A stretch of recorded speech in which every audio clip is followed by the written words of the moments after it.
Hello, everyone. I hope that I can see you guys. I'm sorry for the delay. We're having some little technical difficulties. I'm going to have to try and do this on my phone. And they tell me to do it on the sideways way, but my phone keeps telling me to do it this way. So I hope that it's not too distracting. I'm going to. Oh my gosh, I put it there, guys. It's standing up on its own. So I had some technical difficulties with my computer. I apologize.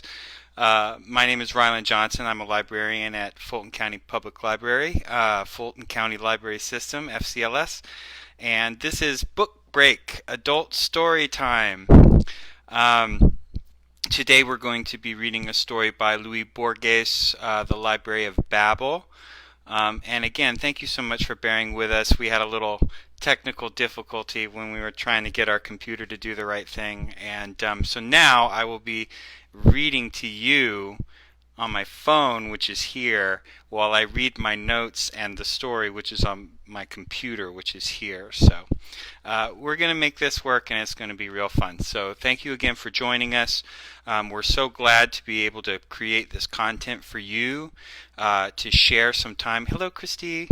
To share some time with you in your home or place of work, perhaps a little bit of solace and contemplative literary time to share with each other. Fulton County Public Library, Fulton County Library System, we're working really, really hard to produce all this great content for you. We've got story time for kids. We've got yoga classes and workout classes and cooking classes. All of these things that we're working very hard together to try and ensure that we're still able to interact with our beloved communities. So thank you so much for joining us and spending some of your day with us. We really, really appreciate you. So today we are going to be reading a story by Louis Borges. So now that I've had some water, let's jump right in. So Jorge Francisco Isidoro Luis Borges Acevedo, born 24th of August, 1899, in Buenos Aires, Argentina. He was born to an educated middle-class family. His early education was had, in his own account, much as a result of the influence of his family, both his mother and his father. His mother's family had been involved in the Argentine War of Independence, and Louis Borges described his mother as being a hero. Borges's father, Jorge Guillermo Borges Haslam, was a lawyer who described himself as being a failed writer, even though he had completed a novel called El Cadillo in 1921. Louis Borges writes very fondly of his father as being an early influence which spawned his love of language. Borges moved with his family to Switzerland in 1914, where he studied at the College of Geneva. They remained in Europe through the First World War and returned to Argentina in 1921, where Borges began to write and publish poems and short stories. Louis Borges was also a librarian. He got his first job at the library at the Miguel Canet Municipal Library, a library in a working class area. He continued to write as a librarian and rose in the ranks in the library. In 1955, he became the director of the Argentine National Public Library, where he served until 1973. During his time at the National Library, Borges's eyesight began to deteriorate quite severely. By the end of his life, he was mostly blind, but he still found great success through his writing. He became internationally renowned, speaking and lecturing all over the world, including in the United States. He was the Tinker Chair of Literature at the University of Texas at Austin, and in the fall of 1967 and in the spring of 1968, which was a very, very important time in our national history, he delivered the Charles Eliot Norton Lectures at Harvard University. Borges was also a notable translator and a lover of language. He translated several works of literature in English, French, German, Old English, and Old Norse into Spanish. Among others, he translated the works of Ambrose Bierce, William Faulkner, Andre Gide, Hermann Hesse, Franz Kafka, Rudyard Kipling, Edgar Allan Poe, Walt Whitman, and Virginia Woolf. Borges died at the age of 86 on the 14th of June in 1986 in Geneva of liver cancer. Borges's work is universally acclaimed as great, from sea to shining sea all over the world. His writing deals with psychic themes, themes like dreams and puzzles and labyrinths. His work is very philosophical. He talks about mirrors and libraries and fables and myths. He was a great multiculturalist. He abhorred violence and inhumanity. His most notable works were his most famous books are all collections of short stories which center on different literary themes. Fictions is one work, Labyrinths is another, and then The Aleph. His works are not only beautiful, but they're widely influential for philosophers today, particularly the postmoderns. For example, Baudrillard begins his famous work, Simulacra and Simulations, with the image from Borges's Exactitude in Science, the image of a giant map which covers all of the Earth exactly.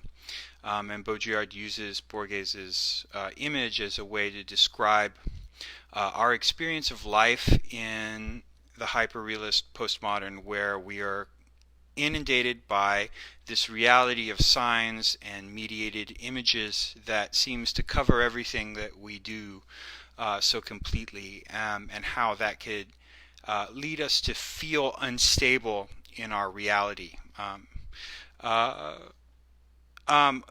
In Borges's work, there's also a great deal of reverence and contemplation surrounding libraries.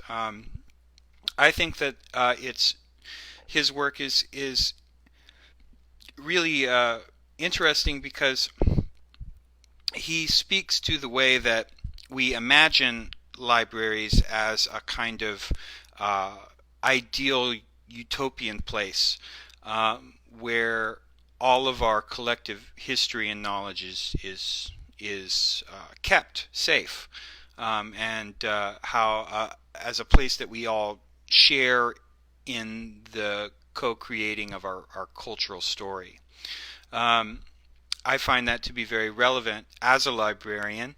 The library, of course, is not only a place where we can find information that we need, address some of our needs as people, find community, find entertainment for free, but it is also part of this higher need of societies in general to have a place where we anchor ourselves in our stories and we share them amongst all the people that build a place together.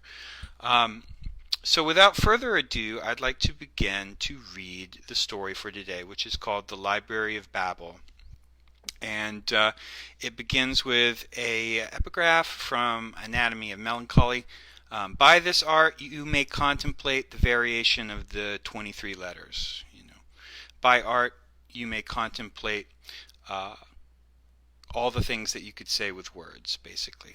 Again, this is a little bit philosophical, so please bear with me, but I think that it's worth the effort. So, The Library of Babel by Borges. The universe, which others call the library, is composed of an indefinite, perhaps infinite number of hexagonal galleries. In the center of each gallery is a ventilation shaft bounded by a low railing. From any hexagon one can see the floor above and below, one after the other, endlessly. The arrangement of galleries is always the same.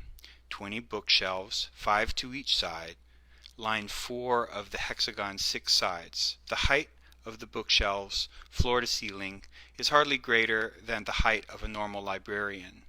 One of the hexagon's free sides opens onto a narrow sort of vestibule, which in turn opens onto another gallery, identical to the first, identical in fact to all.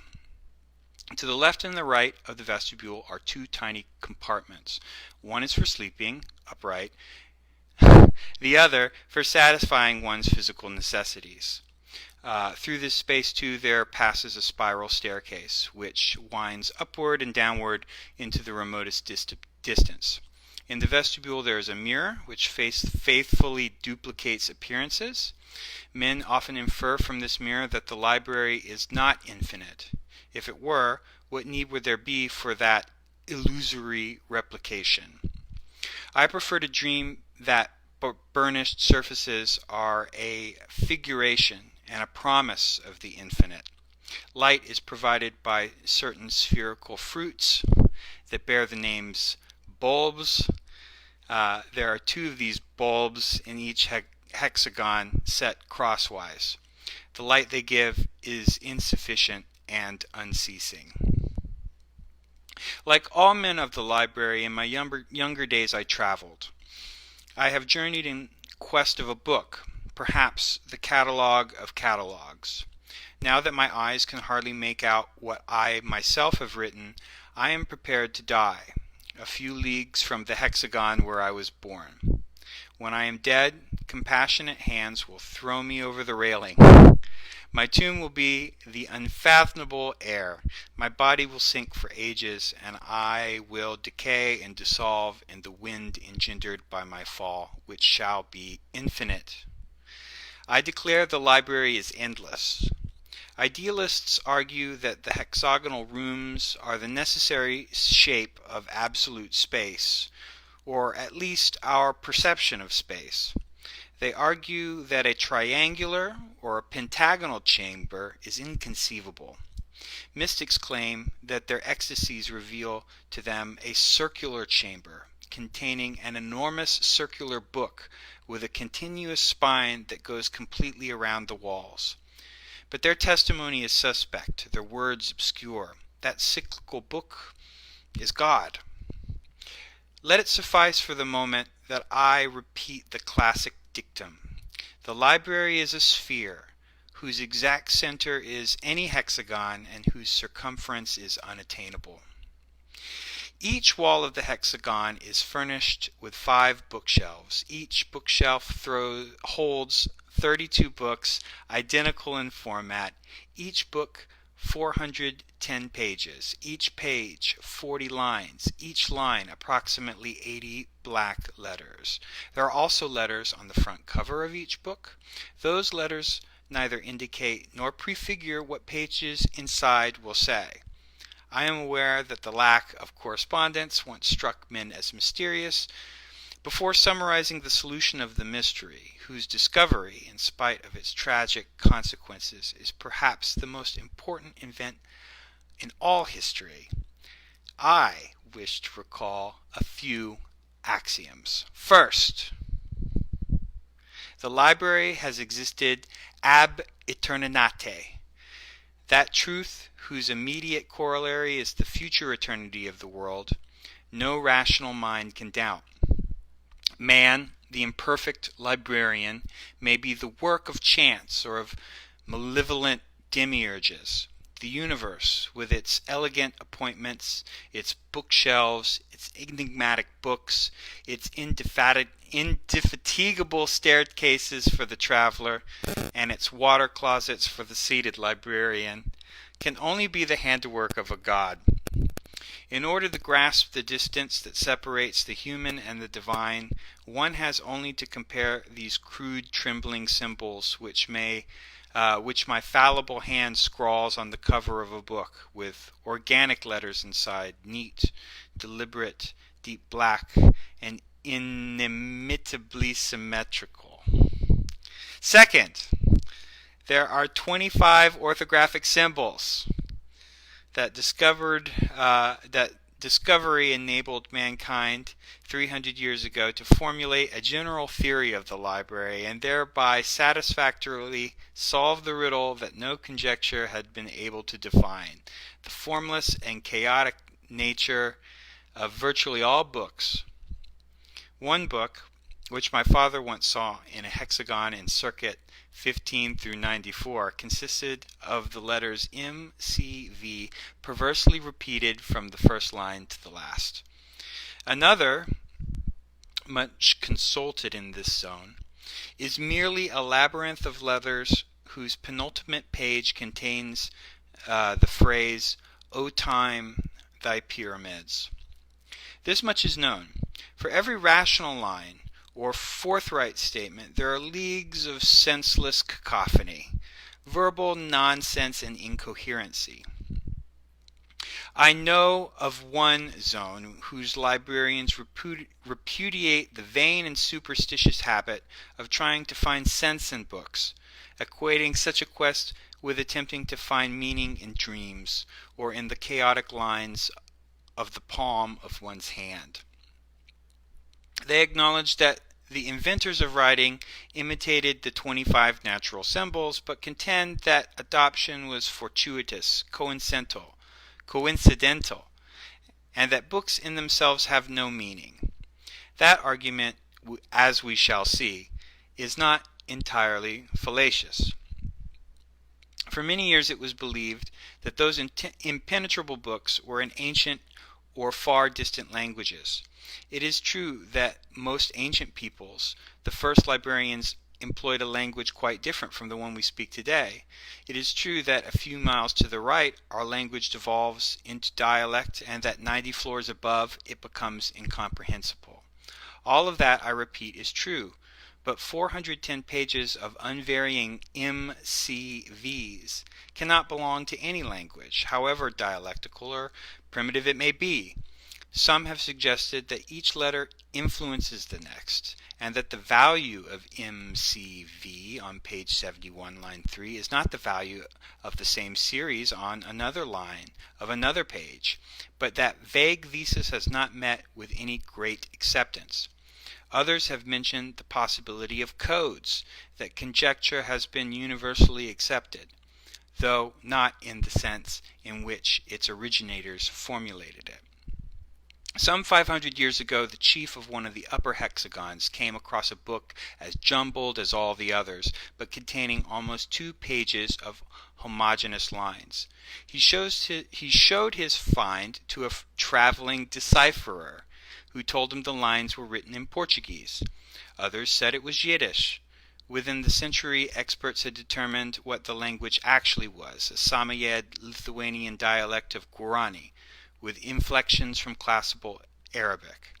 The content was also determined, the rudiments of a combinatory analysis, illustrated with examples of endlessly repeating variations.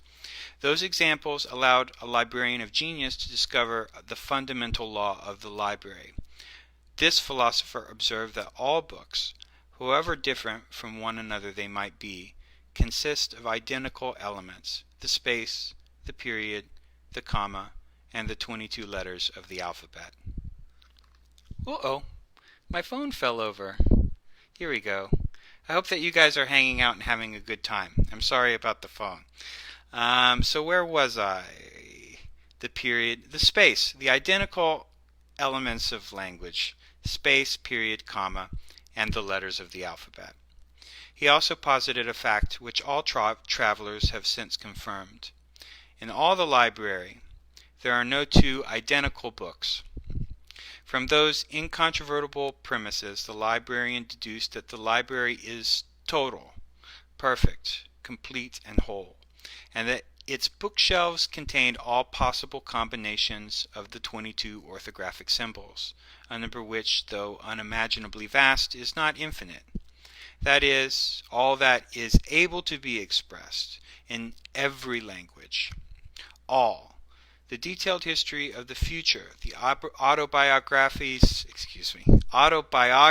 of the archangels, the faithful catalog of the library, thousands and thousands of false catalogs, the proof of the falsity of those false catalogs, a proof of the falsity of the true catalog, the Gnostic gospel of Babel, the commentary upon that gospel, the commentary on that gospel, the true story of your death, the translation of every book into every language, the interpolations of every book into all books, the treatise Bede could have written, but did not, on the mythology of the Saxon people, the lost books of Tacitus.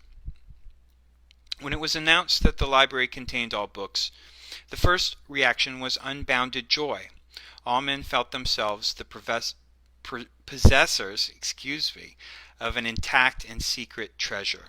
There was no personal problem, no world problem whose eloquent solution did not exist. Somewhere in the hexagon, the universe was justified. The universe suddenly became congruent with the unlimited width and breadth of humankind's hope. At that period, there was much talk of the vindications, books of apologies and prophecies that would vindicate for all time the actions of every person in the universe, and that held wondrous arcana for men's futures. Thousands of greedy individuals abandoned their sweet native hexagons and rushed downstairs, upstairs, spurred by the vain desire to find their vindication. These pilgrims squabbled in their narrow corridors, muttered dark imprecations, strangled one another on the divine staircases, threw deceiving volumes down ventilation shafts, were themselves hurled to their deaths by men of distant religions. Others went insane. The vindications do exist. I have seen 2 of them, which refer to persons in the future, persons perhaps not imaginary. But those who went in quest of them failed to recall that the chance of a man finding his own vindication, or some perfidious version of his own, can be calculated to be 0. At that same period there was also hope that the fundamental mysteries of mankind, the origin of the library and of time, might be revealed. In all likelihood, those profound mysteries can indeed be explained in words. If the language of the philosophers is not sufficient, then the multiform library must surely have produced the extraordinary language that is required, together with the words and the grammar of that language. For 4 centuries, men have been scouring the hexagons. They are official searchers, the inquisitors. I have seen them about their tasks. They arrive exhausted at some hexagon. They talk about a staircase that nearly killed them. Rungs were missing. They speak with the librarian about galleries and staircases, and once in a while they take up the nearest book and leaf through it, searching for disgraceful or dishonorable words.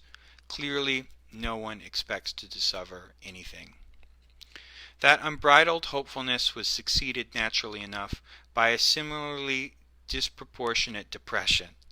The certainty that some bookshelf and some hexagon contained precious books, yet that those precious books were forever out of reach, was almost unbearable. One blasphemous sect proposed that the searches be discontinued, and that all men shuffle letters and symbols until those canonical books, through some improbable stroke of chance, had been constructed. The authorities were first forced to issue strict orders. The sect disappeared, but in my childhood I have seen old men who for long periods would hide in the latrines with metal discs and a forbidden dice cup, feebly mimicking the defined disorder. Others, going about it in the opposite way, thought the first thing to do was eliminate all worthless books. They would invade the hexagons, show credentials that were not always false, leaf disgustedly through a volume, and condemn entire walls of books. It is to their hygienic ascetic rage that we lay the senseless loss of millions of volumes. Their name is execrated today. But those who grieve over the treasures destroyed in that frenzy overlook two widely acknowledged facts. One, that the library is so huge that any reduction by human hands must be infinitesimal, and two, that each book is unique and irreplaceable. But, since the library is total, there are always several 100,000 imperfect facsimiles, books that differ by no more than a single letter or by a comma. Despite general opinion, I dare say that the consequences of the depredations committed by the purifiers have been exaggerated by the horror those same fanatics inspired. They were spurred on by the holy zeal to reach some day through unrelenting effort the books of the crimson hexagon, books smaller than natural books, books omnipotent, illustrated, and magical. We also have knowledge of another superstition from that period, belief in what was termed the bookman. On some shelf in some hexagon, it was argued there must exist a book that is the cipher and perfect compendium of all the books, and some librarian must have examined that book. This librarian is analogous to a god. In the language of this zone, there are still vestiges of this sect that worshipped that distant librarian. Many have gone in search of him. For hundreds of years men beat every possible path and every path in vain. How was one to locate the idolized secret hexagon that sheltered him? Someone proposed searching by regression, to locate Book A, then consult Book B, which tells where Book A can be found. To locate Book B, first consult Book C, and so on to infinity. It is in ventures such as these that I have squandered and spent many years.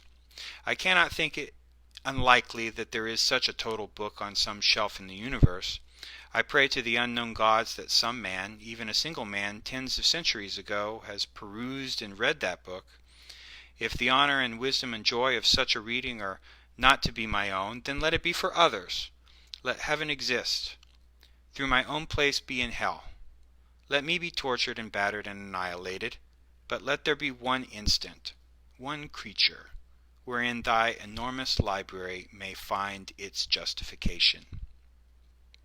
Infidels claim that the rule in the library is not sense but nonsense, and that rationality, even humble, pure coherence, is an almost miraculous exception. They speak, I know, of the feverish library, whose random volumes constantly threaten to transmogrify into others, so that they affirm all things, deny all things, and confound and confuse all things, like some mad and hallucinating deity. Those words, which not only proclaim disorder, but exemplify it as well, prove, as all can see, the infidels' deplorable taste and desperate ignorance. For while the library contains all verbal structures, all the variations allowed by the 25 orthographic symbols, it includes not a single absolute piece of nonsense. It would be pointless to observe that the finest volume of all the many hexagons that I myself administer is titled Combed Thunder, while another is titled The Plaster Cramp, and another Exaxias Malo.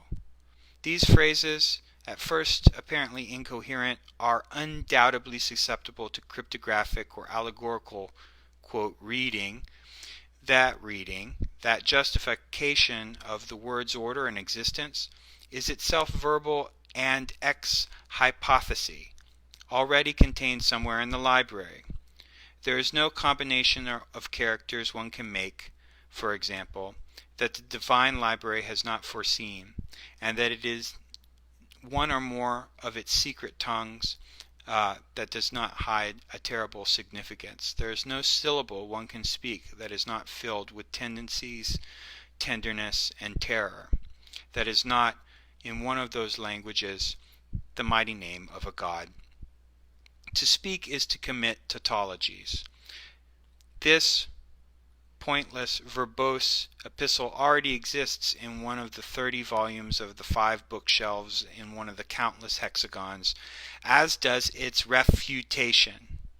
A number n of the possible languages employ the same vocabulary. In some of them, the symbol library possesses the correct definition: everlasting, ubiquitous system of hexagonal galleries, while a library, the thing, is a loaf of bread or a pyramid or something else, and the 6 words that define it themselves have other definitions. You read me. Are you certain you understand my language? Methodical composition distracts me from the present condition of humanity. The certainty that everything has already been written annuls us, or renders us phantasmal. I know districts in which the young people prostrate themselves before books and like savages kiss their pages, though they cannot read a letter. Epidemics, heretical discords, pilgrimages that inevitably degenerate into brigandage and have decimated the population. I believe I mentioned the suicides, which are far more and more frequent every year. I am perhaps misled by old age and fear, but I suspect the human species, the only species, teeters at the verge of extinction, yet that the library, enlightened, solitary, infinite, perfectly unmoving, armed with precious volumes, pointless, incorruptible, and secret, will endure. I have just written the word infinite. I have not included that adjective out of mere rhetorical habit. I merely state that it is not illogical to think that the world is infinite. Those who believe it to have limits hypothesize that in some remote place or places the corridors and staircases and hexagons may inconceivably end, which is absurd. And yet those who picture the world as an unlimited forget that the number of possible books is not. I will be bold enough to suggest this solution to the ancient problem. The library is unlimited, but periodic. If an eternal traveler should journey in any direction, he would find after untold centuries that the same volumes are repeated in the same disorder, which repeated becomes order, the order. My solitude is cheered by that elegant hope. Thank you so much for spending time with us. I'm so happy that we were able to read a story together today. Thank you so much. Be safe and take care. Bye.